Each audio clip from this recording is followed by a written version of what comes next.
So ఎఫెసీయులకు రాసిన పత్రిక 6వ అధ్యాయము 1వ వచనం నుంచి మనం చూద్దాం.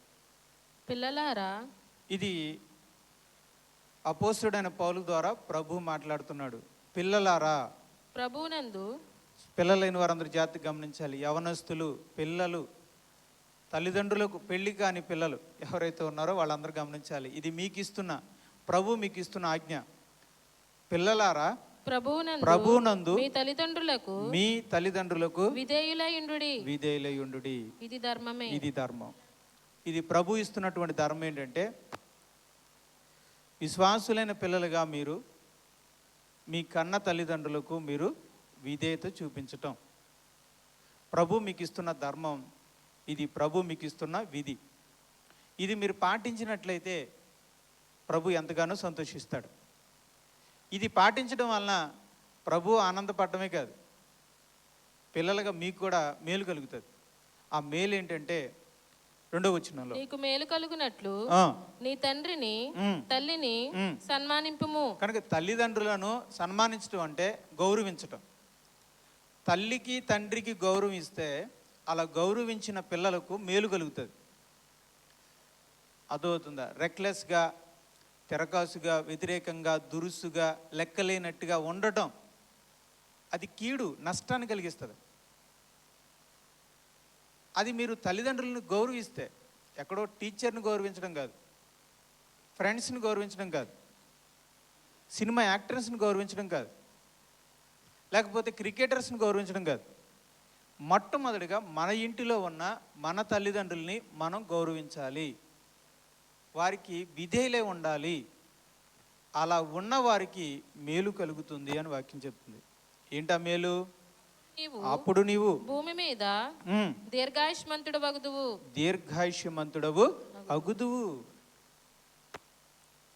ఇది వాగ్దానంతో కూడిన ఆజ్ఞలలో మొదటిది. అంటే ఈ ఆజ్ఞను నువ్వు నెరవేరిస్తే దేవుడు ఒక ప్రామిస్ నీకు ఇస్తున్నాడు. ఏంటది? దీర్ఘాయుష్ ఇస్తానన్నాడు. అంటే ఎక్కువ కాలం నువ్వు జీవిస్తావు. ఎవరైతే తల్లిదండ్రులను గౌరవిస్తారో, తల్లిదండ్రులకు విధేయులై ఉంటారో, వారికి దేవుడు ఇస్తున్న ప్రామిస్ ఏంటంటే, నీకు నేను ఎక్కువ ఆయుష్ ఇస్తాను, నువ్వు ఎక్కువ సంవత్సరాలు జీవిస్తావు. కాబట్టి ఇక్కడ మనం విశ్వాసులైన పిల్లలకి ప్రభు ఇస్తున్న ధర్మం లేదా ఆజ్ఞ, విధి ఏంటన్నమాట? తల్లిదండ్రులకు విధేయత చూపాలి. విధేయత చూపాలి.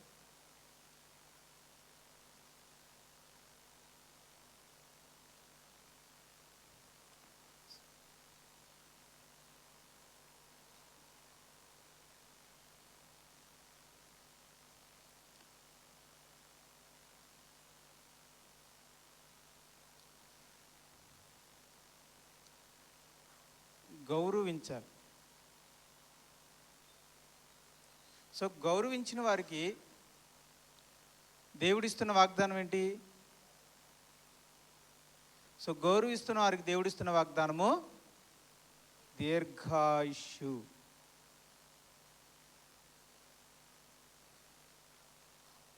సో దీర్ఘాయుష్యు అంటే ఎక్కువ కాలం నువ్వు జీవిస్తావు, ఎక్కువ కాలం నువ్వు జీవిస్తావు. సామెతల గ్రంథము 20వ అధ్యాయము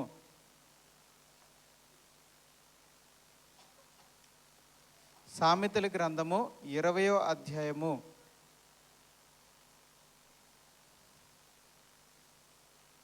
20వ వచనం. తన తండ్రినైనను తల్లినైనను దూషించు వాని దీపము కారు చీకటిలో ఆరిపోవును. అర్ధాంతరంగా ఆరిపోతారు. అమ్మని నాన్నని దూషించినవాడు, బూతులు తిట్టినవాడు, ఎదిరించేవాడు అర్ధాంతరంగా చనిపోతాడు. ఆర్పేస్తాడు దేవుడు దీపాన్ని.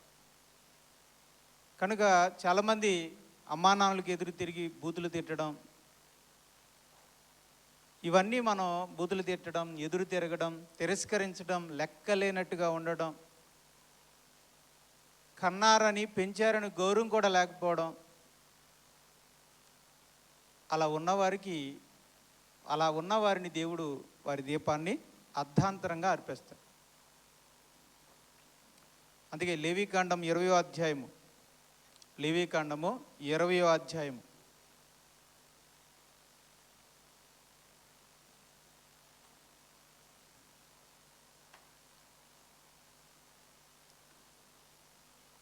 9వ వచనం.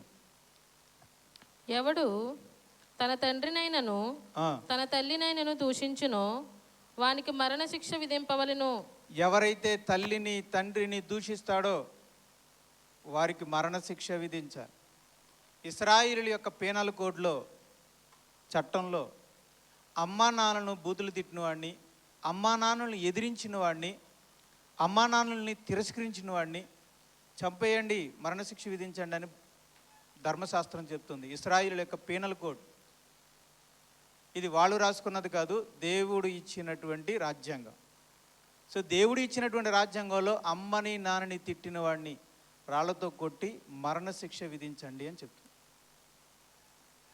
అంటే దేవుడు తల్లిదండ్రులను గౌరవించే పిల్లలకి ఎక్కువ ఆయుష్నిస్తాడు, తల్లిదండ్రులను తిరస్కరించే వారికి తక్కువ ఆయుష్నిస్తాడు. ఈ భూమి మీద దేవుని తర్వాత స్థానం తల్లిదండ్రులదే, టీచర్స్ది కాదు, ఫ్రెండ్స్ది కాదు, సినిమా యాక్టర్స్ది కాదు, లేదంటే క్రికెటర్స్ది కాదు. ఈ భూమి మీద దేవుని తర్వాత రెండో స్థానం ఎవరికైనా ఉందంటే అది తల్లికి తండ్రికి. నీకు జన్మనిచ్చినటువంటి తల్లిదండ్రులను గౌరవించడం అది దేవుణ్ణి గౌరవించటమే. నీ తల్లిదండ్రుల యొక్క మాటను వినడం అది దేవునికి ఎంతో ఇష్టం. అందుకే తన చిత్తమును నెరవేర్చే పిల్లలకి ఎక్కువ ఆయుష్ని వాళ్ళని కోరుకుంటాడు. తన చిత్తాన్ని నెరవేర్చిన పిల్లలకు ఆయన తక్కువ ఆయుష్ని ఇస్తాడు. మీకు ఆరోగ్యం మంచి ఆయుష్ ఉండాలంటే ప్రభు మాట వినండి, మీకు ఇచ్చిన తల్లిదండ్రులకు మీరు లోబడండి. అందుకే కొలసీలకు రాసిన పత్రిక 3వ అధ్యాయం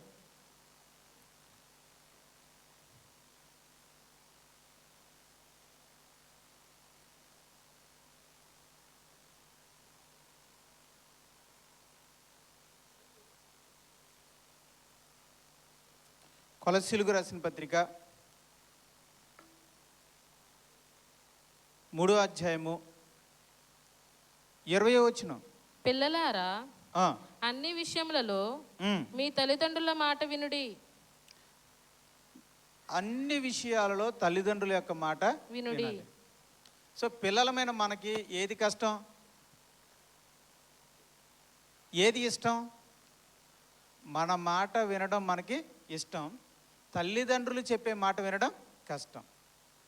ఎందుకంటే తల్లిదండ్రులు చెప్పేటువంటి మాట మనకి కష్టంగా ఉంటుంది, మనకి ఇష్టంగా ఉండదు. కానీ ఇక్కడ ప్రభు మీకు ఒక అవకాశం ఇస్తున్నాడు. మీరు ఆయన కృప పొందాలంటే, ఆయన మిమ్మల్ని మెచ్చుకోవాలంటే, షబాష్ నమ్మకమైన మంచి దాసుడు అని మిమ్మల్ని అనాలంటే, మీకు కష్టమైనా సరే మీ తల్లిదండ్రుల యొక్క మాటను మీరు వింటే చాలు. పిల్లలైన వాళ్ళకి, యవనస్తులైన వాళ్ళందరికీ ఒక మంచి అవకాశం చెప్తున్నానండి. మీరు ప్రభుని ఏంటంటే ఇది ప్రభు దృష్టికి మెచ్చుకొనదగినది. ఎవరు మెచ్చుకుంటారు? ప్రభు మెచ్చుకున్నాడు. ప్రభుని మెప్పించాలనుకుంటున్నారా? మీరు పిల్లలుగా ఉన్నప్పుడే మీ కొరకు మరణించిన యేసయ్యని మీరు మెప్పించాలనుకుంటే మీరు ఏమి చేయవసలా, ఒకటి చేస్తే చాలు.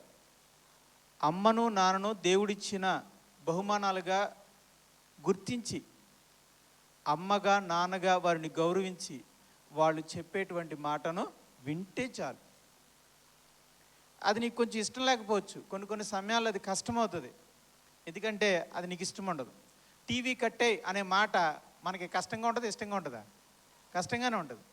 ఐస్ క్రీమ్ తినొద్దు అనే మాట కష్టంగా ఉంటుందా, ఇష్టంగా ఉంటుందా? కష్టంగా ఉంటుంది. క్రికెట్కి వెళ్ళొద్దు ఈరోజు వచ్చేసాయి వెనక్కి అనే మాట కష్టంగా ఉంటుందా, ఇష్టంగా ఉంటుందా? కష్టంగానే ఉంటుంది. స్కూల్కి వెళ్ళి ఈరోజు అనే మాట ఎలా ఉంటుంది? కష్టంగా ఉంటుందా, ఇష్టంగా ఉంటుందా?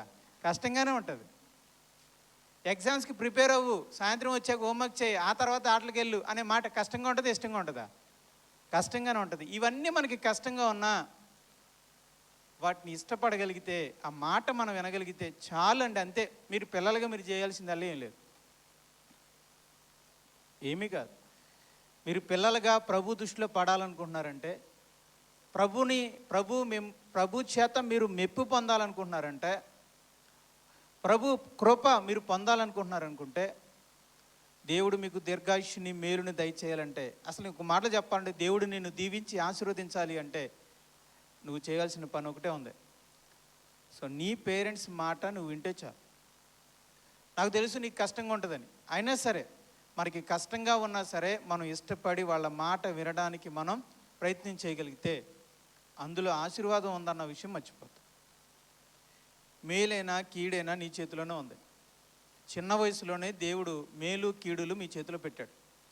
అమ్మా నాన్నల మాట వింటావా, విధేయత చూపుతావా, భయపడతావా, లోబడతావా, వాళ్ళు చెప్పిన మాట నువ్వు వింటావా, అయితే నేను నిన్ను ఆశీర్వదిస్తాను, నీకు మేలు కలుగు చేస్తాను, నిన్ను దీర్ఘాయుష్మంతుడిగా చేస్తాను. లేదంటే అమ్మా నాన్నని నువ్వు లెక్క చేయకుండా ఉంటావా, దూషిస్తావా, తిరస్కరిస్తావా, వ్యతిరేకిస్తావా, అయితే నీ కీడు నువ్వే మోసుకోవాల్సి వస్తుంది, నీ నష్టాన్ని నువ్వే భరించాల్సి వస్తుంది, నీ శిక్షను నువ్వే వహించుకోవాల్సి వస్తుంది. కనుక చిన్న వయసులోనే దేవుడు మీకు మీ భవిష్యత్తుని మీ చేతిలోనే పెట్టాడు, మీ భవిష్యత్తుని మీ చేతిలోనే పెట్టాడు. నేను గమనించానండి, నేను కూడా చదువు చెప్పేవాడిని కదా. కొంతమంది పిల్లలు ఇంట్లో తల్లిదండ్రులకు లోబడరు, లెక్క చేయరు. కాలేజీలోకి వచ్చాక టీచర్స్ని కూడా లెక్క చేయరు. అలా లెక్క చేయని వారిలో చదివే వాళ్ళు ఉంటారు. విచిత్రం ఏంటంటే చదివే వాళ్ళు ఉంటారు. కానీ గమనించాను కొన్ని సందర్భాల్లో వాడు ఎంత చదివినా వాడికి ఉద్యోగం లేకుండా బికారిగా తిరుగుతున్న వాళ్ళని చాలామందిని చూశాను. ఆశ్చర్యం అండి. వాడికి మంచి టాలెంట్ ఉంది, మంచి చదువు చదివాడు, గోల్డ్ మెడల్ సాధించాడు, కానీ ఈరోజు ఏమి ఉద్యోగం లేక చివరికి టీచర్స్ 5,000కి 6,000కి టీచర్స్ ఉద్యోగం చేస్తారే, ఆ ఉద్యోగానికి వెళ్ళాల్సిన పరిస్థితి అడిగి వచ్చింది ఇప్పుడు. ఎందుకని గమనించుకోండి, దేవుడు మాట నెరవేరుతుంది. దేవుడి మాట. నీకు చదువు వచ్చని అహంకారంగా ఉన్నావేమో, లేదా నీకు జ్ఞానం ఉంది, అమ్మా నాన్నల కంటే నాకు తెలివితేటలు ఎక్కువగా ఉన్నాయని అహంకారంతో ఉన్నావేమో, ఆ అహంకారంతో నువ్వు తల్లిదండ్రులను లెక్క చేయడం మానేస్తున్నావేమో, పట్టించుకోవడం మానేస్తున్నావేమో, వాళ్ళ మాట నీకు ఖాతారు కావట్లేదేమో. చెప్తున్నాను చూడండి, మీరు ఏదైతే నాకు ఉందని గర్వపడుతున్నారో అదంతా విరిచేస్తాడు దేవుడు, అదంతా విరిచేస్తాడు. మీరు గమనించండి, అంత సరిగ్గా చదువుకోలేని వాళ్ళు టీచర్స్ అంటే ఓబీడియంట్, తల్లిదండ్రులు ఉంటే ఓబీడియంట్ కలిగిన వాళ్ళు మంచి జాబుల్లో స్థిరపడిన వాళ్ళు నేను చూశాను. వాళ్ళే అంతకంటే చదివిన వాళ్ళు ఏం కాదు, వాళ్ళకంటే పెద్ద చదివిన వాళ్ళు ఏం కాదు, కానీ వాళ్ళు ఆశీర్వాదంలో ఉన్నారు, వాళ్ళు మేలు పొందుతున్నారు, హాయిగా ఈరోజు జాబులు చేసుకుంటున్నారు. దేవుని మాట నెరవేరుతుందండి. వాని క్రియల నిమిత్తము ప్రతిఫలం ఇచ్చేవాడు దేవుడు. ఇది మనం నమ్మాలి. అసలు బేసిక్ ఫౌండేషన్ వర్డ్ ఏంటో తెలుసా? దేవుడు ఉన్నాడని నమ్మువాడు ఆయన ఉన్నాడనియు తను నమ్మువారికి ప్రతిఫలమును దయచేవాడు అని నమ్మవలను కదా. అసలు విశ్వాసానికి అన్న ఆధారమే అది. దేవుడు ఉన్నాడు, చూస్తున్నాడు, నేను చేసేదానికి ప్రతిఫలం ఇస్తాడని నమ్మడమే విశ్వాసం అంటే. మీరు పిల్లలు దేవుడు ఉన్నాడని నమ్ముతున్నారు, మీరు యవనస్తులు దేవుడు ఉన్నాడని నమ్ముతున్నారు. ఈ విషయంలో మీరు చూసుకోండి, మీరు చేసే దాన్ని బట్టే మీకు ప్రతిఫలం ఉంటుంది.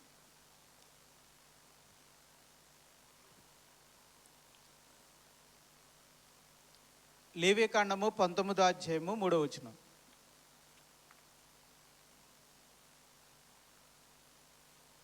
మీలో ప్రతివాడు తన తల్లికి తన తండ్రికి భయపడవలెను, తన తండ్రికిని తల్లికిని భయపడవలెను. సో దేవుని వాక్యం తెలియజేస్తుంది, అమ్మకు నాన్నకు భయపడు.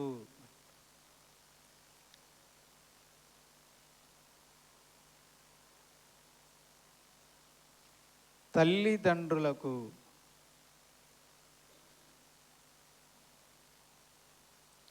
భయపడాలి.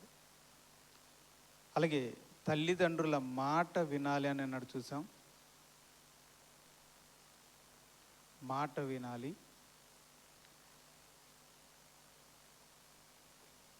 అలాగే సామెతల గ్రంథం 23వ అధ్యాయం, సామెతల గ్రంథం 23వ అధ్యాయం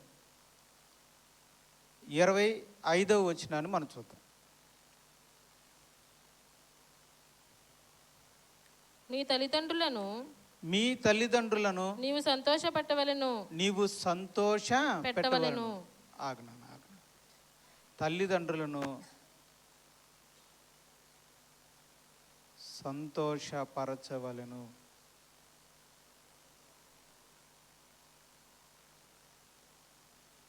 సో ఏం చేస్తే తల్లిదండ్రులు సంతోషిస్తారు? మన అమ్మ మన నాన్న ఏం చేస్తే సంతోషిస్తారు? అసలు ఏం కోరుకుంటున్నారు తల్లిదండ్రులు? ప్రతిరోజు కష్టపడి వెళ్ళి మీ నుండి కోరుకునేది ఏంటి?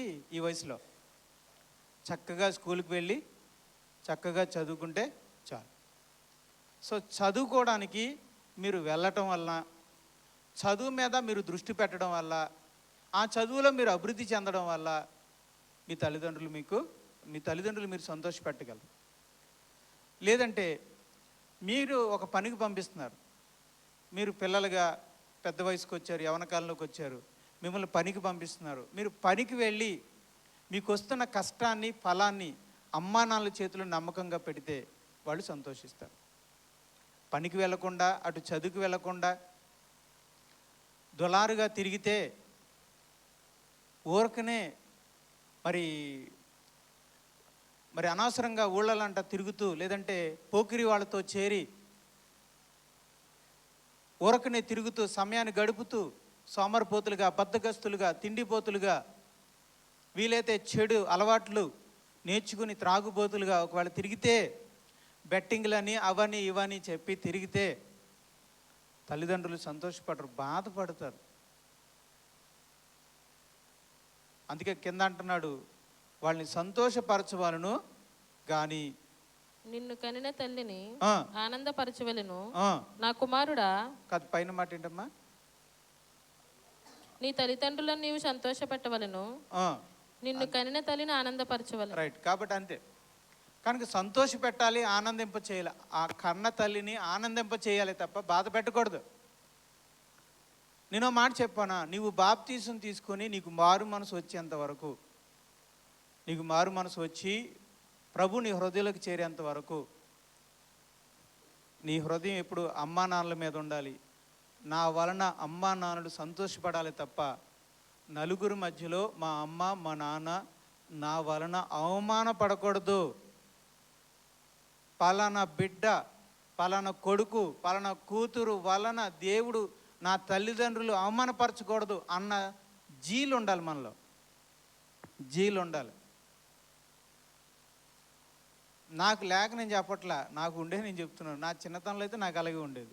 నేను బాప్తీసం తీసుకున్న తర్వాత యేసయ్య నామాన్ని అవమానపరచకూడదని బతికాను. బాప్తీసం తీసుకున్నంతవరకు మా అమ్మ నాన్నలకి చెడ్డ పేరు తీసుకురాకూడదు అని నేను బతికాను. ఎందుకంటే కొద్దో గొప్ప మా అమ్మకి మా నాన్నగారికి మంచి పేరు ఉంది మా గ్రామంలో. నా వలన మా అమ్మ నాన్నగారి పేరు చెడిపోకూడదు. మా నాన్నగారికి ఉన్న మంచి ఆ గౌరవం, అందరూ నమస్కారం పెడతారు, విలువనిస్తారు. అలాంటి మనిషిని, పెద్ద వ్యక్తిని నేను ఆయన పేరు నేను చెడగొట్టకూడదు. చెప్పాలన్న శివయ్య గారు అబ్బాయి, వరప్రసాద్ గారు అబ్బాయి ఇలా తిరుగుతున్నాడు రా, లేకపోతే ఇలా అంటున్నారు రా, లేకపోతే ఇలా చేస్తున్నాడు అంటే మా నాన్నగారిని నలుగురు మధ్యన అవమానపరుస్తారు, చాలా మా నాన్నగారు బాధపడతారు.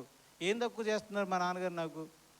మా తల్లిదండ్రులు నాకు ఏ తక్కువ చేయట్లేదు కదా, అలాంటి తల్లిదండ్రులు నేను బాధపడితే నా జీవితానికి అర్థం ఉంటుందా అని నాకు గ్రహింపు కలిగి నేను నా వరకు నా ప్రవర్తన విషయంలో జాగ్రత్తగా ఉన్నాను. అలాగే పిల్లలైన వారందరూ కూడా అది గ్రహించుకోవాలి.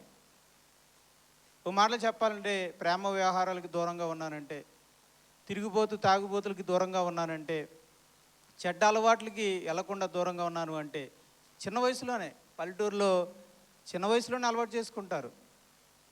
కనుక అలాంటి వాటన్నిటికీ దూరంగా ఉన్నానంటే ఎక్కడ కూడా మా అమ్మ నాన్నగారికి చెడ్డ పేరు రాకూడదు.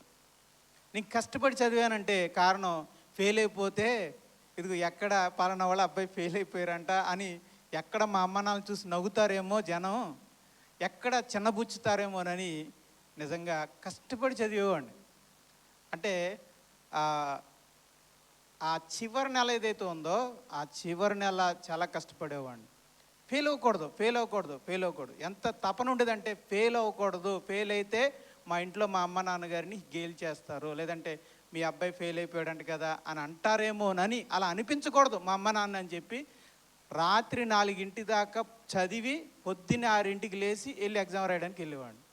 ఎగ్జామ్స్ టైంలో నా పట్టుదల అదనమాట, ఫెయిల్ అవ్వకూడదు, ఫెయిల్ అవ్వకూడదు. రాత్రి 3 4 దాకా చదివేవాడిని, మళ్ళీ పొద్దున్నే 6 లేసేవాడిని, వెళ్ళి మళ్ళీ ఎగ్జామ్ రాసి వచ్చేవాడిని అనమాట. అంటే అంత టెన్షన్ ఉండేది నాకు, ఎక్కడ ఫెయిల్ అయిపోతానో, ఎక్కడ ఫెయిల్ అయిపోతాను. ఎందుకని నా టెన్షన్ అంతా ఏంటంటే ఎక్కడ మా అమ్మ నాన్నగారిని అంటారో, నవ్వులు పాలు చేస్తారు. ఉదాహరణకి నేను 10th క్లాస్ ఎగ్జామ్స్ రాశాను. అప్పుడు ఆకిళ్ళలోనే చదువుకున్నాను, బేవారులో ఎగ్జామ్స్ రాయాలన్నమాట. రాసేసాం, వచ్చేసాం, ఫలితాలు వచ్చినాయి. పేపర్ ఉండేది ఆ రోజుల్లో, మీ అందరికీ తెలిసేమో, నెంబర్స్ ఉంటాయి ఇలాగ వరుసగా నెంబర్లు ఉంటాయి అన్నమాట. అన్నీ ఓ చోటన ఉండవు, మళ్ళీ పాస్ అయిన వాళ్ళు మాత్రమే నెంబర్లు ఉంటాయి. ఆ నెంబర్లో మన నెంబర్ లేదంటే ఫెయిల్ అయిపోయినావు. అలా అని అన్నీ ఓ చోటన ఉండవు. ఇప్పుడు 1వ తరగతిలో పాస్ అయిన వాళ్ళందరినీ, ఫస్ట్ క్లాస్లో పాస్ అయిన వాళ్ళందరినీ ఒక నెంబర్లో ఒక చోటన ఉంటాయి. సెకండ్ క్లాస్లో పాస్ అయ్యే వాళ్ళందరినీ ఒక చోట ఉంటాయి. నార్మల్గా పాస్ అయిన వాళ్ళందరూ ఒక చోట ఉంటాయి అన్నమాట. పేపర్ వచ్చింది, అక్కడ సెంటర్ ఉండేది కదండి, సైకిల్ షాప్ కూడా ఉండేది కదా, అది ఇప్పుడు డీలక్స్ టిఫిన్ సెంటర్ ఉంది కదా, అక్కడికి వెళ్ళి పేపర్ కొనుక్కున్నాం. అక్కడ ఒక బుక్ స్టాల్ ఉండేది, మరి మీ అందరికీ తెలియలేదు, అన్ని చిన్నపిల్లల బుక్స్, పెద్దవాళ్ళ బుక్స్ అన్నీ అమ్మేవారు, పేపర్ అమ్మేవారు. అక్కడ పేపర్ కొనుక్కున్నాం. కొనుక్కున్న తర్వాత చూస్తుంటే నా నెంబర్ కనపడలేదు. నేను జనరల్లో చూశాను, నా నెంబర్ కనపడలేదు. తర్వాత 2వ తరగతిలో చూశాను, అంటే సెకండ్ క్లాస్లో చూశాను, అక్కడ కూడా నెంబరు కనపడలేదు. నాకేంటంటే నా మీద నాకున్న నమ్మకం ఏంటంటే పాస్ అవుతాను అనుకున్నాను. అయితే అక్కడ కనపడలా. ఇంకో చోట చూశాను, అక్కడ కూడా కనపడలేదు. ఒకసారి వణుకు వచ్చేసింది, భయం వేసింది. ఒకసారి ఏంటి ఫెయిల్ అయిపోయానా, ఈ ఫెయిల్ అయిపోయిన మొహంతో నేను ఇంటికి ఎలా వెళ్ళాలి అని చెప్పి చాలా కంగారు పడ్డాను. ఆ టైంలో నాకు వచ్చిన ఆలోచన చాలా ఉన్నాయి. అయ్యో, ఈ సమయంలో నేను నా మొహం తీసుకుని మా ఇంటికి ఎలా వెళ్ళాలి, మా అమ్మ నాన్నలు ఏమంటారు, తర్వాత వాళ్ళు నన్ను ఏమంటారు, మిగతా వాళ్ళందరూ చూసి ఎలా అపహసిస్తారు, గేలి చేస్తారని చాలా బాధపడ్డాను అనమాట. ఆ సమయంలో నాతో పాటు చదువుకున్న నా ఫ్రెండ్ రవి అని, మా ఊరు అతను కూడా పేపర్స్ తీసుకుని ఫస్ట్ క్లాస్లో చూద్దామని చెప్పేసి చూసినప్పుడు అందులో నా నెంబరు ఉంది. అప్పుడు గట్టిగా ఊపిరి పీల్చుకున్నాను, అమ్మ దేవునికి స్తోత్రం అని. అప్పుడు నా నెంబర్ కనపడగానే అప్పుడు ధైర్యం వచ్చింది, అప్పుడు సంతోషించాను. అప్పుడు తలకి ఇలా పైకెత్తుకుని ఇంటికి వెళ్ళాను అనమాట. ఇంటికి వెళ్ళిన తర్వాత మా అమ్మ నాన్నగారికి కనపడిన తర్వాత ఏమైంది, రిజల్ట్స్ వచ్చిందంట కదా అన్నారు మా నాన్నగారు. అప్పుడు డాబా మీద ఉన్నాను, సాయంత్రం పూట, వేసవకాలం కదా, అందరం మంచాలు వేసుకుని పైన పడుకుంటున్నాం. సరదాగా అడిగారు, అప్పుడు నేను సరదాగా చెప్పాను, డాడీ 2-3 సబ్జెక్టులు ఆగిపోయినాయి అని. ఫెయిల్ అయిపోయాను డాడీ అన్నారు. పోన్లేరా దేవునికి స్తోత్రం, మళ్ళీ రాసుకోవచ్చులే అన్నారు మా నాన్నగారు. నాకు చాలా ఆశ్చర్యం వేసిందండి. మా నాన్నగారి యొక్క మనసు నిజంగా చాలా అద్భుతం. ఆ సమయంలో ఏమీ అనలేదు ఆయన, పర్లేదు తర్వాత రాసుకోవచ్చులే, ఏం కాదులే అన్నారు. అప్పుడు ఆ తర్వాత చెప్పాను, లేదు డాడీ నేను ఫస్ట్ క్లాస్లో పాస్ అయ్యాను. కాబట్టి అమ్మా నాన్నలు మన మీద ఒత్తిడి పెట్టరు, వాళ్ళు మనల్ని ప్రేమిస్తారు, మనకి ఇవ్వాల్సినవన్నీ ఇస్తారు, చదువుకోవడానికి కావాల్సినవన్నీ ఇస్తారు. వాళ్ళు ఏదో అంటారని మనం చదవడం కాదు, వాళ్ళు ఏదో మనకి ఇస్తారు, బహుమతులు ఇస్తారని మనం ఫస్ట్ క్లాసులు తెచ్చుకోవాల్సిన అవసరం లేదు. వాళ్ళు ప్రేమించిన ప్రేమకు ప్రతిఫలంగా మనం కానుకగా ఇవ్వాలి. మన చదువు కానీ, మన కష్టమే కానీ, మన యొక్క ర్యాంకులే కానీ, మన యొక్క మార్కులే కానీ, ఇవన్నీ కూడా వాళ్ళని మనం ప్రేమించడానికి. కనుక తల్లిదండ్రులు లేని వాళ్ళందరూ కూడా నా పిల్లలు ఇలా అవ్వాలి, అలా అవ్వాలని ఒత్తిడేం పెట్టరు. కానీ ఒత్తిడి అలా మనమే తీసుకోవాలి. మా తల్లిదండ్రులు ఎందుకు చేస్తున్నారు కనుక దానికి ప్రతిఫలంగా నేనేం చేయాలి, నేనేమి ఇవ్వాలి అని మనముగా అనుకుని మనం చేయాలి, మనం అనుకుని చేయాలి. అలాని తల్లిదండ్రులు ఒత్తిడి పెట్టకూడదండి, ఒత్తిడి పెట్టకూడదు. కానీ పిల్లలు తమకు తాముగా ఒక తీసుకొని చేయాలి, కష్టపడాలి.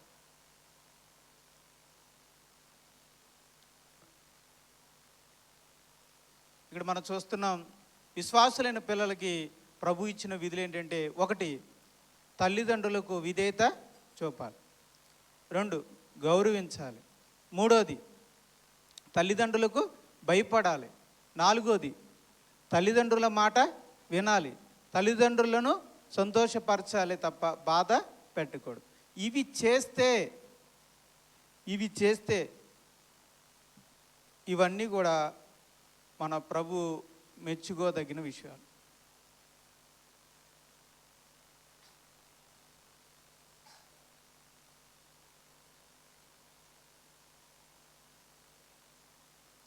ప్రభు మెచ్చుకోదగిన విధులు అన్నమాట. ప్రభు మెచ్చుకోదగిన విధులు.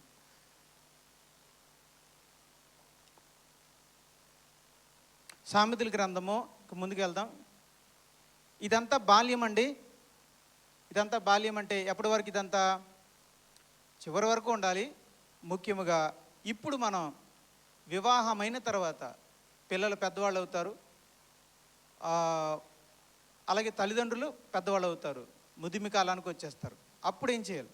సామెతల గ్రంథము 23వ అధ్యాయము 22వ వచనం. నిన్ను కనిన నీ తండ్రి ఉపదేశమును అంగీకరించుము, నీ తల్లి ముదిమి యందు ఆమెను నిర్లక్ష్యము చేయకుము. ముదిమి కాలంలో అమ్మనైనా నాన్ననైనా నిర్లక్ష్యం చేయొద్దు. ముసలోళ్ళు మిమ్మల్ని నేను చూడను అని అనకూడదు. వాళ్ళు కని పెంచి పెద్ద చేస్తే, మనకి వివాహం చేసి మనకు ఒక జీవితాన్ని ఇచ్చినటువంటి తల్లిదండ్రులు వాళ్ళు. అలాంటి తల్లిదండ్రులు ముసలివాళ్ళు అయిపోయారు, పెద్దవాళ్ళు అయిపోయారు. వాళ్ళ మీద వాళ్ళు ఆధారపడలేని స్థితికి వచ్చారు. అలాంటి సమయంలో, అలాంటి ముసలితనంలో వారిని చూసుకోవాల్సిన బాధ్యత పిల్లలదే. నిర్లక్ష్యం చేయకూడదు. నిర్లక్ష్యం చేయ వీధిని పడకూడదు. అమ్మా నాన్నలు వీధిని పడకూడదు. పిల్లలు ఎవరో చూడట్లేదు అని వీధిని పడేటువంటి పరిస్థితి మనం రానివ్వకూడదు. ముదిమి కాలమునందు నిర్లక్ష్యము చేయకూడదు.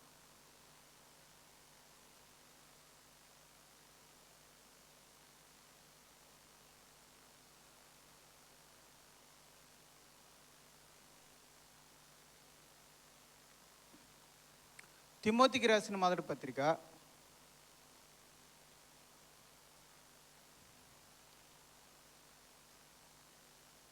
5వ అధ్యాయము 4వ వచనం.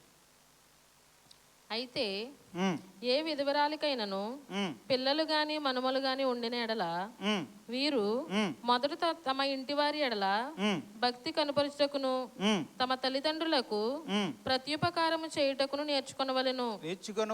ఇది దేవుని దృష్టికి అనుకూలమై ఉన్నది. దేవుని దృష్టికి అనుకూలమై ఏంటది? ఏంటంటే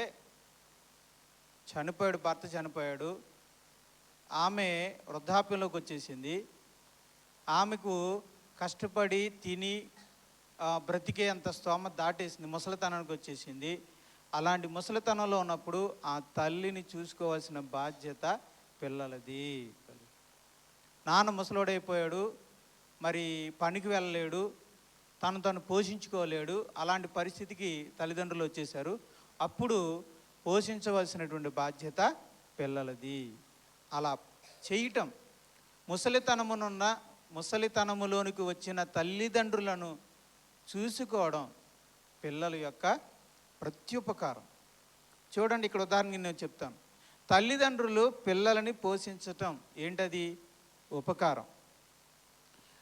పిల్లలు పెద్దవాళ్ళైన తర్వాత, ముసలివాళ్ళు అయిపోయిన తర్వాత తమ తల్లిదండ్రులని పిల్లలు పోషించటం ఏంటమ్మా? ప్రత్యుపకారం. మాకు అర్థమవుతుందా? ఇప్పుడు తల్లిదండ్రులుగా మీకు పుట్టినటువంటి పిల్లల్ని మీరు పోషిస్తున్నారు. అది మనం తల్లిదండ్రులు పిల్లలకి చేసే ఉపకారం.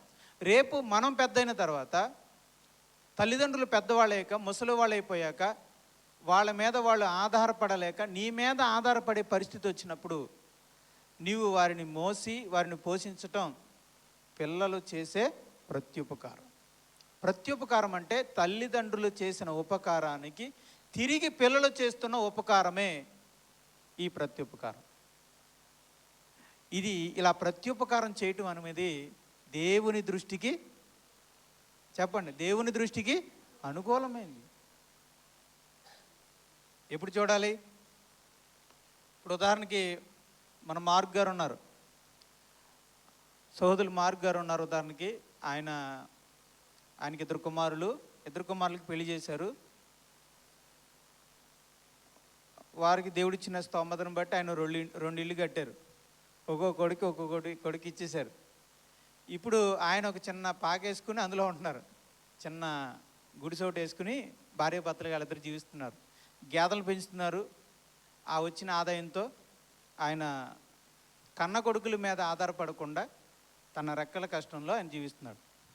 నేను అది చెప్తున్నాను, తల్లిదండ్రులు ఎప్పుడు ఆధారపడాలి? వాళ్ళు కష్టపడినప్పుడు కాదు. కష్టపడుతూ వాళ్ళంతటా వాళ్ళు బ్రతికినంతకాలం ఆధారపడాల్సిన అవసరం లేదు. తల్లిదండ్రులే వాళ్ళు జీవించాలి. రైట్. ఒకనొక రోజున మార్క్ గారు, ఇప్పుడు ఎలా ఉన్న యంగగా ఉన్న మార్క్ గారు కాస్త ముసలివాళ్ళుగా అయిపోతారు. ఆయన కదలలేరు, గేదెల్ని మేపలేరు, ముసలితనంలోకి వచ్చేస్తారు, కర్ర పట్టుకుంటారు. మరి ఆ సమయంలో ఆయన మరొకరి మీద ఆధారపడతాడు. తను పోషించుకోలేడు, తన భార్యని పోషించుకోలేడు. మరి అటువంటి పరిస్థితిలో ఆ తల్లిదండ్రులను చూసుకోవాల్సిన బాధ్యత వాళ్ళిద్దరు పిల్లల మీద ఉంటుంది.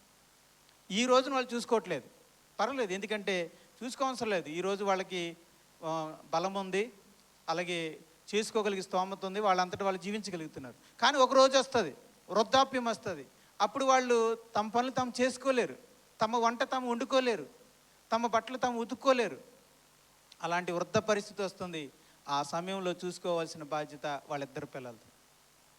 ఈయన తన బిడ్డల్ని ప్రేమించి పెంచి పెద్ద చేసి వాళ్ళకంటూ ఒక 2 పెళ్లి చేసి చెరోకి ఇల్లు కట్టి అందులో పెట్టాడే, అది ఆయన చేసిన ఉపకారం.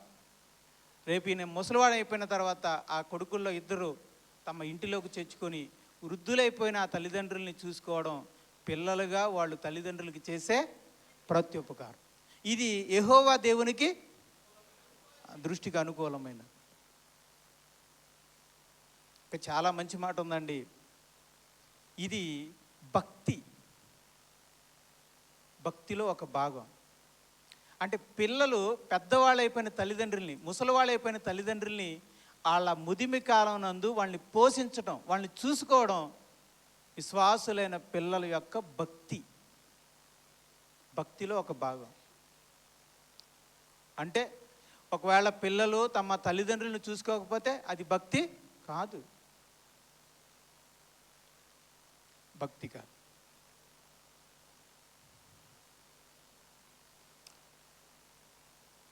చాలామంది ఇక్కడ ఇంకో మాట చెప్పాడు, అది కూడా గమనిద్దాం. ఏ విధవరాలకైనా పిల్లలు కానీ మనములు కానీ ఉండిన ఎడల, మా మామను మేమెందుకు చూడాలి, మా అమ్మమ్మను మేమెందుకు చూడాలి, నానమ్మను మేమెందుకు చూడాలి అని అనకూడదు. మనవరాళ్ళ బాధ్యత కూడా ఉంది. పిల్లలకు ఉంటుంది, పిల్లలకి ఉంటుంది. ఇది భక్తి, క్రైస్తవ భక్తి. ఏంటో భక్తి? సంఘానికి వెళ్ళి దేవుడిని పాటలు పాడి ఆరాధించడమే భక్తి అనుకుంటే పొరపాటు. ఇంటిలో కుటుంబంలో మనకి ఇవ్వబడిన విధుల్ని సక్రంగా నిర్వహించడం కూడా భక్తే. సమాజంలోకి వెళ్ళి మనం మాట్లాడే మాటలు కూడా భక్తే అన్నాడు దేవుడు. భక్తి అంటే కేవలం సంఘానికి సంబంధించింది మాత్రమే కాదు, సమాజానికి సంబంధించిందే కాదు, కుటుంబంలో మన సభ్యులుగా కుటుంబానికి సంబంధించింది. ఇంకా కఠినమైన మాట మీకు చూపించమంటారా?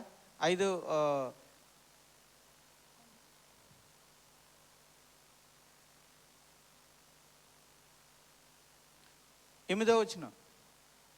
ఎవడైనను స్వకీయులను విశేషముగా తన ఇంటి వారిని సంరక్షింపకపోయిన ఎడల, తన ఇంటి వారిని అంటే ఎవరుంటారండి ఇంట్లో? ఒక విశ్వాసి అయిన పురుషుడు అన్నాడు, తన ఇంటి వారిని సంరక్షించాలి, సంరక్షించే బాధ్యత. మొన్న వారం మనం చెప్పాం, విశ్వాసి అయిన పురుషుడికి తన భార్యను పోషించాలి, ఆ బాధ్యత ఉందా లేదా? రైట్. ఒకటి. ఇంకేముంటారు? ఒక విశ్వాసి అయిన పురుషుడు భర్తగా తన భార్యని పోషించాలి. విశ్వాసి అయిన పురుషుడు ఒక తండ్రిగా తన పిల్లలను పోషించాలి. ఒక విశ్వాసి అయిన పురుషుడు ఒక బిడ్డగా తనకు జన్మనిచ్చిన తల్లిదండ్రులను కూడా వృద్ధాప్య కాలమునందు పోషించాలి. 3 బాధ్యతలు ఉన్నాయి పురుషునికి. అమ్మాయిని అడిగేవాళ్ళు ఎవరు లేరు, కానీ అబ్బాయిని అడిగే అవకాశం ఉంది. దేవుడు పురుషుణ్ణి అడుగుతాడు, నువ్వు ఈ 3 పోషిస్తున్నావా అని. మొదటిగా నీవు భార్యగా నీ భార్య అయినటువంటి నిన్ను పెళ్లి చేసుకున్న నీ భార్యను పోషించాలి. రెండోదిగా నీకు పుట్టిన బిడ్డల్ని పోషించాలి. మూడోదిగా నీకు జన్మనిచ్చినటువంటి తల్లిదండ్రుల్ని పోషించాలి. అలా పోషించకపోయిన ఎడల వాడు విశ్వాస త్యాగం చేసిన వాడే అవిశ్వాసి కన్నా చెడ్డవాడయుండును. రైట్. ఒకవేళ ఏ పురుషుడైనా, విశ్వాసి అయిన పురుషుడు వీళ్ళ ముగ్గురులో ఎవరికి అన్యాయం చేసినా దేవుడు ఎలా తీసుకుంటా అంటున్నాడు? అవిశ్వాసంతో సమానం. అవిశ్వాసే కాదట, అవిశ్వాసి కంటే చెడ్డవాడిగా ఎంచుతానంటున్నాడు. అవిశ్వాసి కంటే చెడ్డవాడిగా ఎంచుతాను అని దేవుడు అంటున్నాడు. అంటే మన భక్తి అనేది సంఘములో ఉండే సంబంధాలను బట్టే కాదు, మన కుటుంబంతో ఉండే సంబంధాల మీద కూడా ఆధారపడి ఉంటుంది. మన కుటుంబంలో మన భార్యతో ఎలా ఉంటున్నాం, పిల్లలతో ఎలా ఉంటున్నాం, మనకు జన్మనిచ్చిన తల్లిదండ్రులతో ఎలా ఉంటున్నాం అనే దాని మీద ఆధారపడుతుంది. అందుకే చెప్తున్నాను, సండే స్కూల్కి వచ్చి కంటత వాక్యాలు అప్పచెప్పినంత మాత్రాన మనల్ని విశ్వాసిగా ప్రభు ఎంచుకుంటాడు అనుకుంటే అది అబద్ధం. చాలామంది గతంలో కూడా చాలామంది విశ్వాసులు చాలామంది ఏం చేస్తున్నారంటే చిన్నపిల్లలకి కంటత వాక్యాలు అప్పచెప్పించి, కంటత వాక్యాలు నేర్పించి, లేదా పాటలు నేర్పించి, లేదంటే ఒక 10 నిమిషాలు ప్రసంగాలు నేర్పించి, ఇలాగ 10 మంది ముందు చెప్పించి మా పిల్లలు ఉత్తమములని చెప్పించుకోవాలనుకున్నారు చాలామంది. నేను దాన్ని ఎంకరేజ్ చేయలేదు, దాన్ని నేను ప్రోత్సహించలేదు. ఎందుకనంటే ఈ పిల్లలు వేషధారులుగా మారుతారు. నలుగురు ముందు పాట కోసం పాడతారు, నలుగురు కోసం వాక్యం చెప్తారు, నలుగురు కోసం ప్రసంగాలు చేస్తారు. అది కాదు బిడ్డ అంటే. విశ్వాసి అయిన బిడ్డ అంటే ఇంటికాడ అమ్మా నాన్నను గౌరవించేవాడు నిజమైన విశ్వాసి. అమ్మా నాన్నలకు విధేయత చూపించేవాడు, అమ్మా నాన్నలకు భయపడేవాడు, అమ్మా నాన్నల మాట వినేవాడు, లోబడేవాడు, అమ్మా నాన్నని సంతోష పెట్టాలి అనుకునేవాడు. నా వలన అమ్మా నాన్నలు బాధపడకూడదు, సమాజంలో నలుగురి మధ్య మా అమ్మా నాన్నలకి అవమానం రాకూడదు, చెడ్డ పేరు రాకూడదని బాధ్యత కలిగి ఉన్నవాడు విశ్వాసి అయిన బిడ్డ. అది నలుగురి మధ్య కంటత వాక్యాలు చెప్తే వాడు విశ్వాసి అయిన బిడ్డ ఎలా అవుతాడు? మనుషులు అనుకుంటారు అలాగా, చూసేవాళ్ళు అందరూ అనుకోవాలని చూసేవాళ్ళు. ఈరోజు సమాజంలో అలా చెప్పించారండి చాలామందితో. వాళ్ళందరూ ఎలా ఉన్నారు నేను అడుగుతున్నాను. బుడంకాయలుగా ఉన్నప్పుడు, ఇంత బుడంకాయలుగా ఉన్నప్పుడు చెప్పించారు, ఓకే. ఇప్పుడు వాళ్ళ పెద్దోళ్ళు అయిపోయారు, ఇప్పుడు ఎలా ఉన్నారు వాళ్ళ జీవితాలు ఎలా ఉన్నాయి కనుక్కోండి వెళ్ళి. కాబట్టి నలుగురు మధ్యకి వెళ్ళి చూపించుకోవాలి, పిల్లల్ని భక్తిగా ఉన్నారని అనిపించుకోవాలని అనుకోవద్దు. అది ఇట్ ఈజ్ యాక్టింగ్. సంఘములో మన పిల్లలు ఎలా ఉన్నారు కాదు, ఇంటిలో ఫ్యామిలీలో అనుబంధాలు ఎలా ఉన్నాయి అంత. అందుకే మన పిల్లలకి చెప్తాను, టీచర్స్ని గౌరవించడం కాదు, ఇంటిలో ఉన్న అమ్మా నాన్నలు గౌరవించడం మనం నేర్చుకోవాలి. అమ్మలు ప్రేమగానే ఉంటారు, నాన్న ప్రేమగానే ఉంటాడు, మనం గౌరవం ఇవ్వాలి. అమ్మా నాన్నలు ప్రేమగానే ఉంటారు, ముద్దుగానే మాట్లాడతారు. అలా అని చులకం చేస్తావా, తక్కువ చేస్తావా, అది నీ బుద్ధి తక్కువతనం. అమ్మ ప్రేమని చులకనగా, నాన్న ప్రేమని చులకనగా చేసుకోవడం, విలువ తక్కువ వాళ్ళని అనుకోవడం నీ బుద్ధిహీనం. అమ్మా నాన్నలు నీకంటే తెలివైన వాళ్ళు, జ్ఞానం కలిగిన వాళ్ళు, నీకంటే ఇంకో విషయం చెప్పమంటావా? నా పిల్లలు కాదనుకుని నిప్పుకోడిలాగా అనుకుంటే, తన స్వార్థం తను చూసుకుంటే ఎన్నో తినొచ్చు, ఎన్నో తాగొచ్చు, ఎన్నో సుఖాలు అనుభవించవచ్చు అమ్మా నాన్న. సమాజంలోకి బయటికి వెళ్ళి ఖరీదైన వస్తువు కొనే ముందు ఎందుకు అవుతారు తెలుసా? నీ గురించి ఆలోచిస్తారు. సర్లే పిల్లడు స్కూల్ ఫీజు ఉంది కదా అని, ఏదో తిందామని ఆశ ఉంటుంది. ఎందుకు తినకుండా ఆగిపోతారు? పిల్లలకి పెట్టాలి కదా అనుకుంటారు. ఎందుకు ఈ త్యాగం చేస్తున్నారు? ఎందుకు నీకు త్యాగం? నీ మీద ఉన్న ప్రేమ. అలాంటి ప్రేమ చూపించే తల్లిదండ్రుల్ని నువ్వు తక్కువ ఎంచుతున్నావంటే నీకంటే బుద్ధిహీనులు ఎవరూ లేరు. నీకంటే బుద్ధిహీనులు ఎవరు లేరు. అది వాళ్ళు చెప్పరు, మనం తెలుసుకోవాలి. మనతో సరదాగా మాట్లాడుతున్నారు కదా అని తక్కువ ఎంచడం అనేది తప్పది.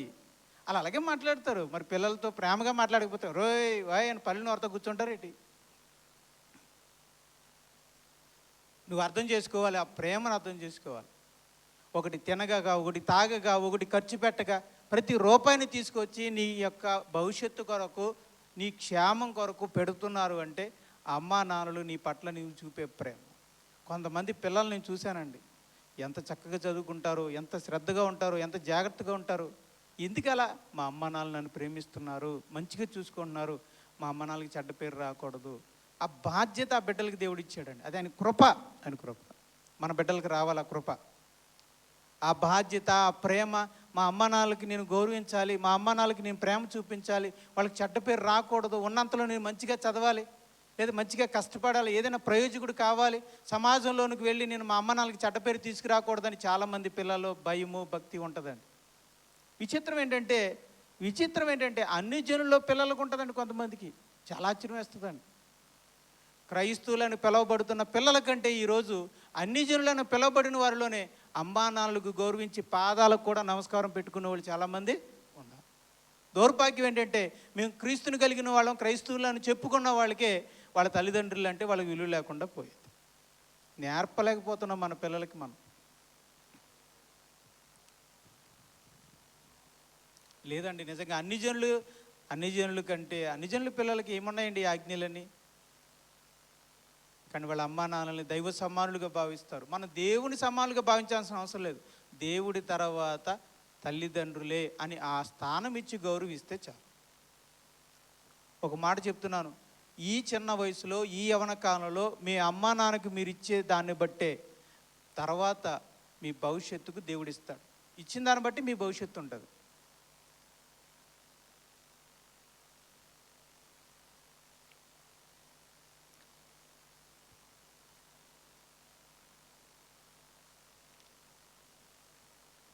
సో ముందుకు వెళ్దాం ఈ విషయంలో. ఇవి మనం ఈరోజు నేర్చుకున్నటువంటి విషయాలు. విశ్వాసులైన పిల్లలకు ప్రభు ఇచ్చినటువంటి విధులు ఏంటంటే, ఒకటి, తల్లిదండ్రులకు విధేయత చూపాలి. రెండవది, తల్లిదండ్రులను గౌరవించాలి. మూడవదిగా, తల్లిదండ్రులకు భయపడాలి. నాలుగవదిగా, తల్లిదండ్రుల మాట వినాలి. ఐదవదిగా, తల్లిదండ్రులను సంతోషపరచాలి. అలాగే తర్వాతది, ముదిమి కాలమునందు అమ్మా నాన్నలు నీ మీద ఆధారపడినప్పుడు బాబో అని అన్నప్పుడు ఒక సమయం వస్తుంది. ఇప్పుడు వయసు ఉన్నంతకాలం వాళ్ళకున్న జీవనోపాధితో పెన్షన్ తాలు బతికేస్తారు. ఒకనొక రోజు వస్తుంది, అప్పుడు నువ్వు మోయాల్సి వస్తుంది. అలా మోయాల్సి వచ్చిన సమయాన నీవు నీ తల్లిదండ్రులను నిర్లక్ష్యం చేయవద్దు. వారిని పోషించాలి, వారి మంచి చెడ్డలు చూసుకోవాలి. రైట్, ఇప్పుడు మనం కొన్ని చూద్దాం. ఇవన్నీ పాటించడం దేవుని పిల్లల విషయంలో, విశ్వాసులైన పిల్లల విషయంలో దేవుని చిత్తం. ఇది ధర్మం, ఇది వాగ్దానాలతో కూడిన ఆజ్ఞలు. ఇవి ప్రభు దృష్టికి మెచ్చుకొనదగినవి, ఇవి దేవుని దృష్టికి అనుకూలమైనవి. ఈ ఆజ్ఞల్లో, ఈ విధుల్లో వాగ్దానం ఉంది, మేలుంది, మంచి భవిష్యత్తు ఉంది. ప్రభువుని మెచ్చుకునేలా చేయొచ్చు, దేవునికి అనుకూలంగా మారచ్చు, దేవుణ్ణి మెప్పించవచ్చు, ప్రభుని కూడా మెప్పించవచ్చు. అటువంటి ఆజ్ఞలు పిల్లలారా, దేవుడు మీకు అటు కృపను దయచేయాలని నా హృదయపూర్వకంగా నేను కోరుకుంటున్నాను. కళ్ళు తెరవండి. పిల్లలుగా ఉన్నప్పుడే, యవనస్తులుగా ఉన్నప్పుడే మీరు ఈ విషయంలో ప్రార్థన చేసుకోండి. ప్రభువా, ప్రార్థన చేసుకోండి పిల్లలు ఏమని, ప్రభువా నాకు నా తల్లిదండ్రులను గౌరవించే హృదయం దయచేయి. ఇప్పటి వరకు నా తల్లిదండ్రులు నేను చిన్న చూపు చూశాను, విలువ తక్కువగా ఎంచాను. నా అంత చదువు లేదని, నాకున్న జ్ఞానం లేదని, నాకున్న మాటకారితనం లేదని నా తల్లిదండ్రుల్ని నేను తక్కువగా ఎంచాను. దయచేసి నన్ను క్షమించండి. నా తల్లిదండ్రులను గౌరవించగలిగే హృదయం నాకు దయచేయండి. మీ పిలుపు ఎలా ఉందని నేను అడుగుతున్నాను. అమ్మా నాన్నల మీద మీ పిలుపు ఎలా ఉంది? మీ పిలుపు ఎలా ఉంది? మార్చుకోవాలి పిలుపుని. గౌరవించేటప్పుడు గౌరవప్రదంగా పిలుపు. అంటే మరీ గారు గీరు అని పెట్టకపోయినా పర్వాలేదు, అమ్మ అని పిలితే చాలు. ఎందుకనంటే కొంతమంది అమ్మని కూడా పిలవరు, యామే అంటూ ఉంటారు.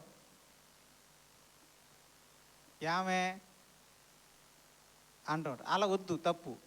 కాబట్టి అమ్మని పిలవండి, నాన్నని పిలవండి. లేదా ఇంగ్లీష్లో మమ్మీ డాడీ. ఇవ్వవా డాడీ?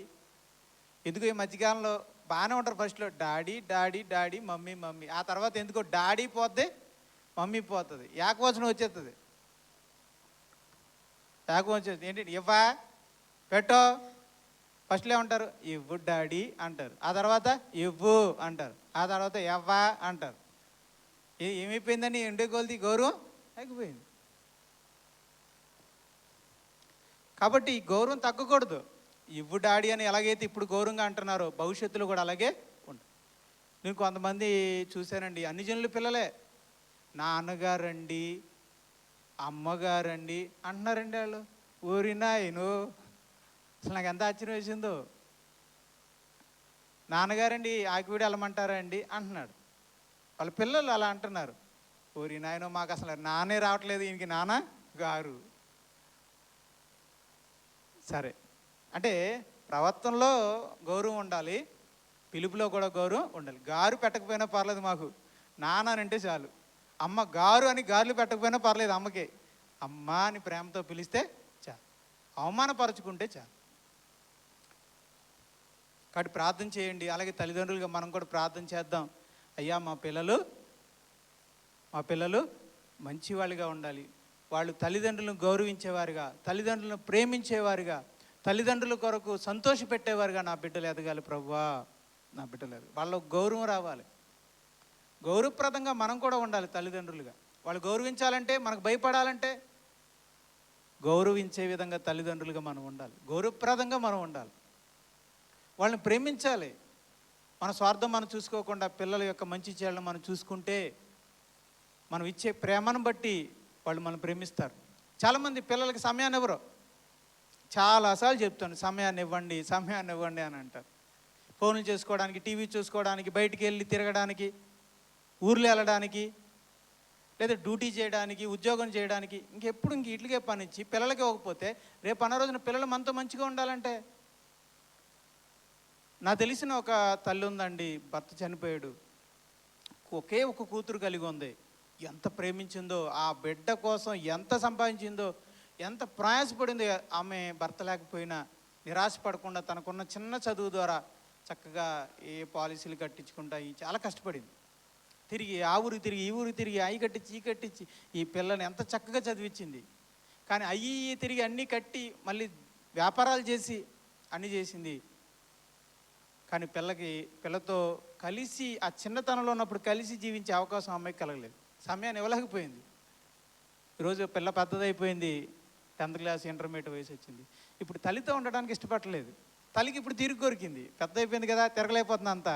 పైగా బాగా సంపాదించింది కాబట్టి తిరిగి దొరుకుతుంది. ఇప్పుడు సమయం పిల్లకి ఇద్దామంటే పిల్ల తనకు సమయం ఇవ్వట్లేదు. ఎక్కడెత్తుంది ఆ వయసుకి? మనం చిన్నప్పుడు బిడ్డలకి సమయాన్ని ఇవ్వకుండా పెద్ద అయిన తర్వాత పిల్లలకి దగ్గరికి వెళ్ళి బాబు అని అన్న వాళ్ళు ముసలోడితో ఎందుకురా బాబు అనుకుని వెళ్ళిపోతుంటారు. మనం బోరు కొట్టేస్తాం. కనుక చిన్న వయసులో ఉన్నప్పుడే మనం పిల్లలకి సమయాన్ని ఇవ్వాలి. చక్కగా కలిసి తీసుకెళ్ళండి, తిరగండి. ప్రతిరోజు ఒక 5 నిమిషాలు 10 నిమిషాలు సమయం కేటాయించండి. ప్రార్థన చేయించండి, వాక్యం చదివించండి, బైబిల్ చదివించండి, ఇంగ్లీష్ బైబిల్ చదివించండి, తెలుగు బైబిల్ చదివించండి. ఒక 5 నిమిషాలు 10 నిమిషాలు సమయాన్ని కేటాయించండి. కాస్త అప్పుడప్పుడు విహారయాత్రకో పిక్నిక్కో తీసుకెళ్ళండి. సమయాన్ని గడపండి పిల్లలతో. మనం ఎంతగా పిల్లలతో కలుపుతామో అంతగా వాళ్ళు మనకు స్నేహితులు అవుతారు. వాళ్ళు పెద్దవాళ్ళు అయిన తర్వాత వాళ్ళు మనల్ని విడిచిపెట్టరు. ప్రార్థన చేయాలి తల్లిదండ్రులుగా మనం పిల్లలు. ఒక 5 నిమిషాలు కొన్ని విషయాలు చెప్పి ముగిస్తాను. ఈ విషయంలో క్రీస్తు మాదిరిగా ఉన్నాడు. ఈ విషయంలో యేసు ప్రభు మాదిరిగా ఉన్నాడు. ఆ విషయాన్ని చెప్పి ముగిస్తాను. లోక సువార్త 2వ అధ్యాయం.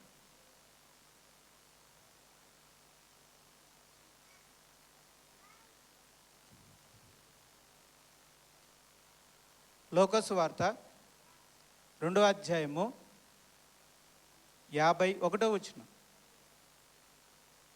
అంతటా ఆయన వారితో కూడా బయలుదేరి నజరేతునకు వచ్చి వారికి లోబడి ఉండెను.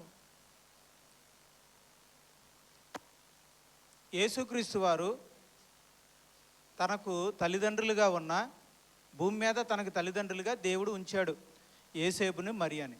ఎవరినైతే తనకు తల్లిగాను తండ్రిగాను ఉంచాడో ఆ యేసేపు మరియలకు ఆయన లోబడి ఉండాడు.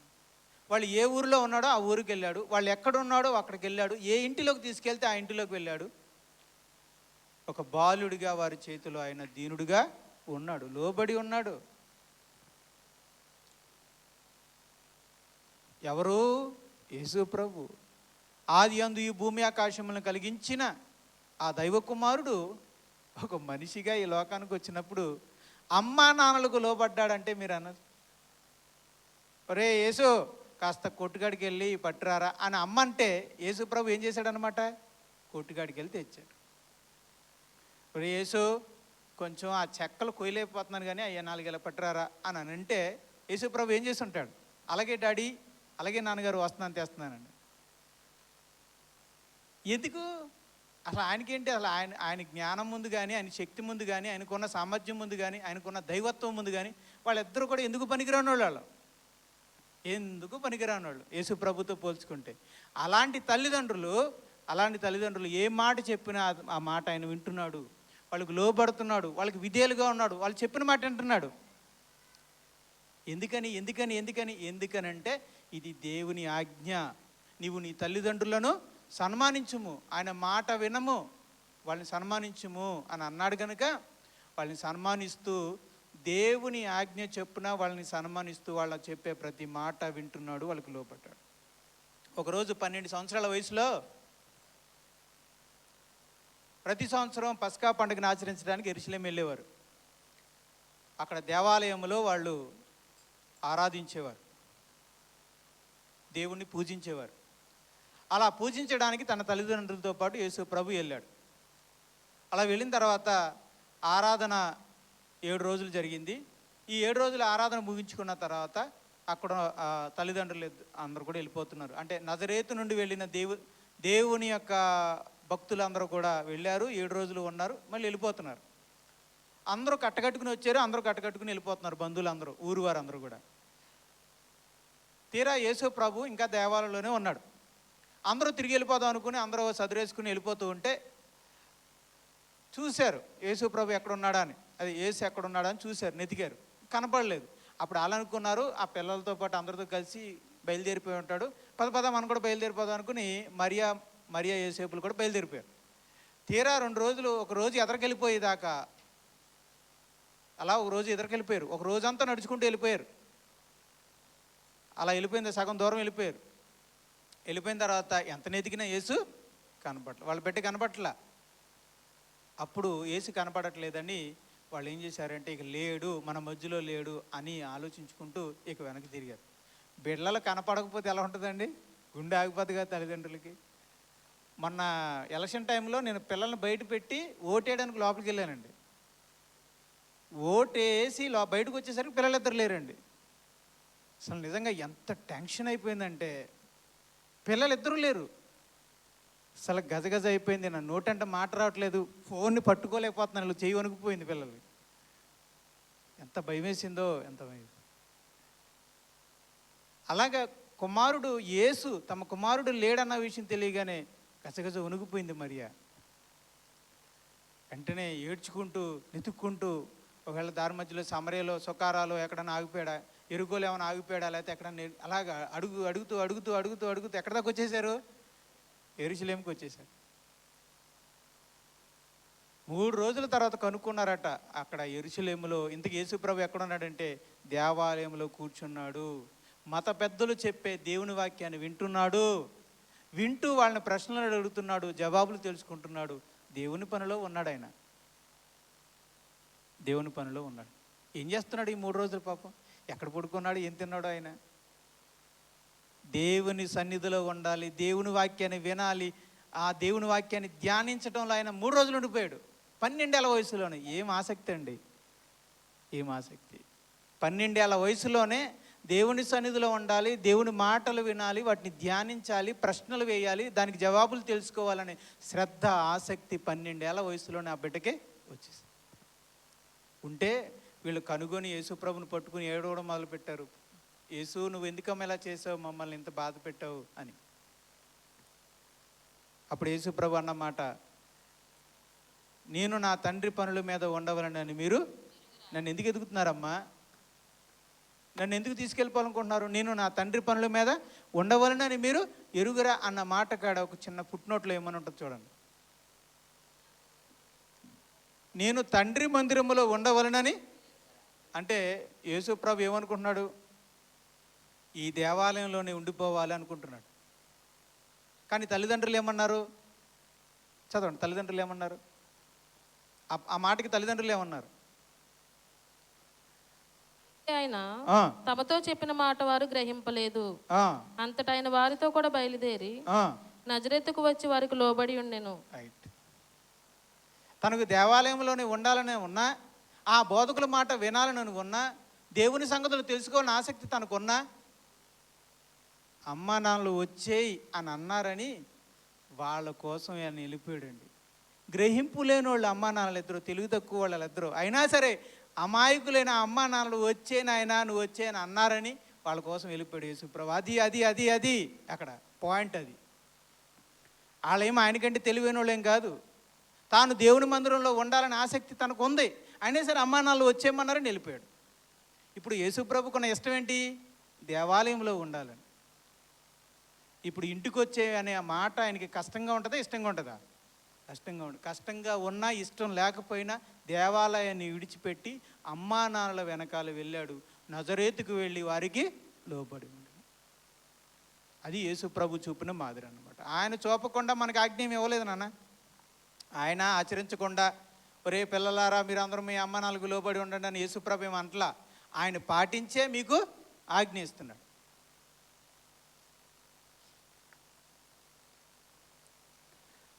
ఇంకో విషయాన్ని మనం చూద్దాం.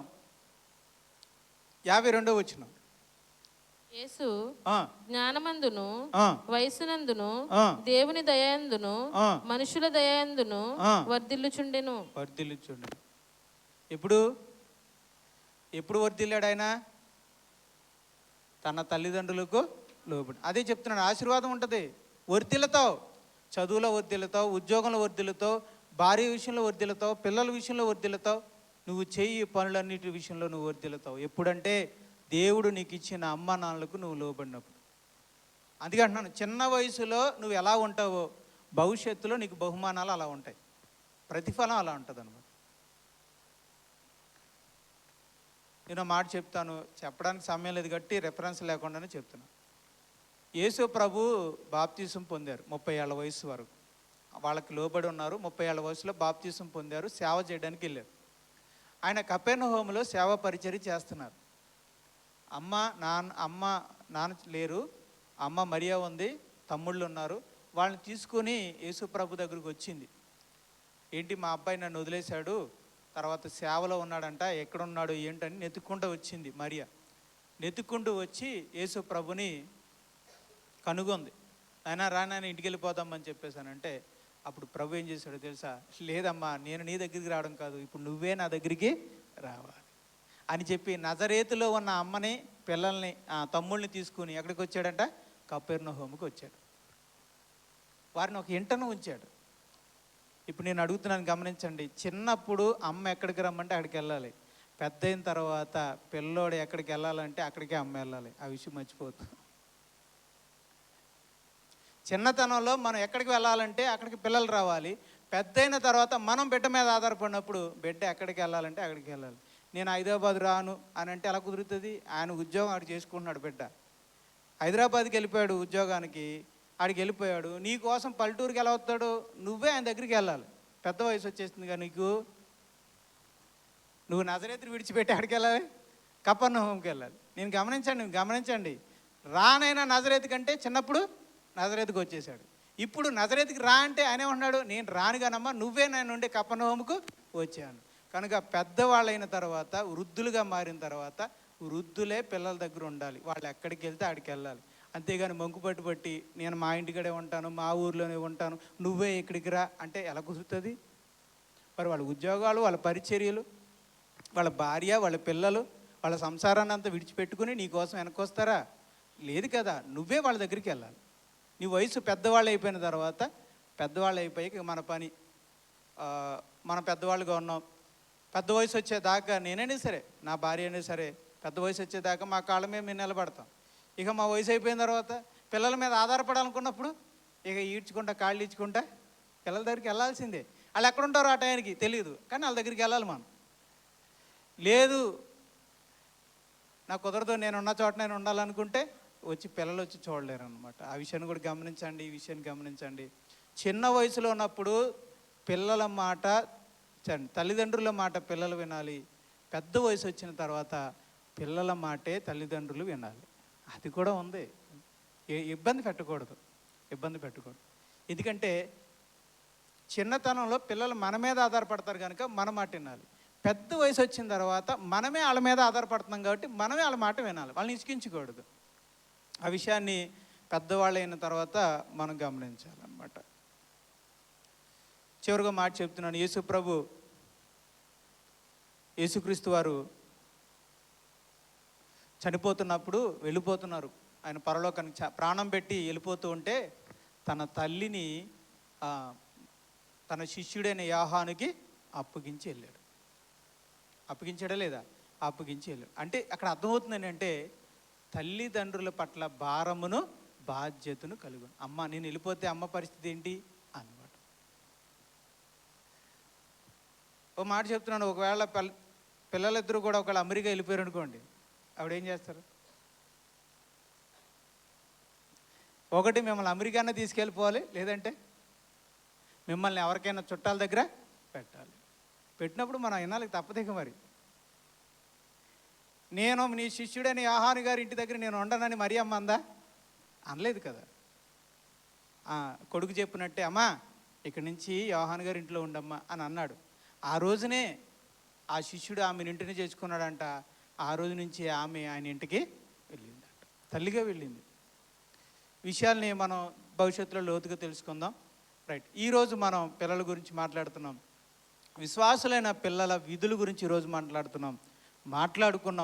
ఈరోజు ప్రభు నీతో మాట్లాడితే, ఓ యవనస్తుడైన బిడ్డ, ఓ చిన్న బిడ్డ, ఈరోజు యేసయ్య మాట నీకు అర్థమైతే, నీవు ఎలా ఉండాలని యేసయ్య కోరుకున్నాడన్న విషయం నీకు అర్థమైతే ఆ విధముగా నీవు ఉండాలని ప్రార్థన చేయి. ఒకవేళ ఉండకపోతే ఉండే విధముగా మనసునివ్వాలని ప్రార్థన చేయి. ఇక తల్లిదండ్రులుగా ఉన్న మనం పెద్దవాళ్ళం అయిపోయాం కదా. మనం మన తల్లిదండ్రులు, పెద్దవాళ్ళైన తల్లిదండ్రుల పట్ల మనం న్యాయంగా ప్రవర్తిస్తున్నామా?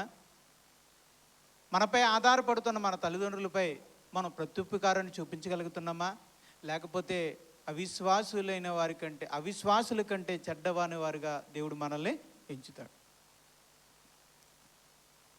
ఇక చిన్నతనంలో మరి సరిగ్గా మన తల్లిదండ్రులని గౌరవించకపోయి ఉంటే ఆ పాపం నిలిచే ఉంటుంది. దాని విషయంలో పాప క్షమాపణ అడగండి. ప్రభువా నన్ను క్షమించండి, నా చిన్నతనంలో నా తల్లిదండ్రులు నేను తిరస్కరించాను, అగౌరవపరిచాను, ఆ శాపం ఆ పాపం నా మీద ఉండకుండా సహాయం చేయండి, నన్ను క్షమించండి అని మనం ప్రార్థన చేయాలి.